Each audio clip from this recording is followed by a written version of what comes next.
சஞ்சாரம் செய்யணும், உலக புகழ் பெறணும், ஒரு இடத்துல இருந்து இன்னொரு இடத்துக்கு மாற்றமான தன்னுடைய தொழிலில் அபிவிருத்தி அடையணும்.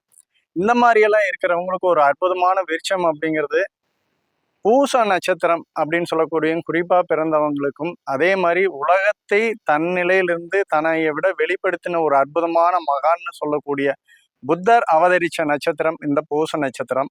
இதுலயே பரதன் அவதரிச்சது. தங்களுடைய பெயரை உலகத்தில் எல்லா மூலை முடுக்குகளையும் தெரிவித்த இந்த அற்புதமான விருட்சம் இந்த அரச மரம். இதற்கு இன்னொரு பேரு உண்டு சமஸ்கிருதத்துல. இதுல இறைவனுடைய மொழியில சொல்ல போனா இந்த மரத்தினுடைய பெயர் தான் போதி மரம். கல்விகளில் சிறந்து விளங்கணும், அறிவில் சிறந்து விளங்கணும், தொழிலை மிகப்பெரிய மேன்மை நிலைக்கு எடுத்துட்டு போகணும், வெளியூர் வெளிநாடு செல்லக்கூடிய தடைகள் நீங்கி ஒரு மிகப்பெரிய ஒரு மேன்மை நிலையில வாழணும்னு விரும்புகிற எல்லோரும் இந்த அரச மரக்கன்றுக்கு நீரூற்றி வழிபாடு செய்வதன் மூலம் மிகப்பெரிய மேன்மை நிலையை அடையலாம். இதுபோல ஆன்மீகம் மற்றும் ஜோதிட சம்பந்தமான அனைத்து விதமான சந்தேகங்களுக்கும் என்ஆர்எஸ் ஆன்மீக சேனலை பார்த்து உங்களுடைய வாழ்க்கையில ஒரு மிகப்பெரிய ஒரு பேர்களும் பெருமையும் அடையணும்னு வேண்டிக்கிறேங்க. நன்றி, வணக்கம்.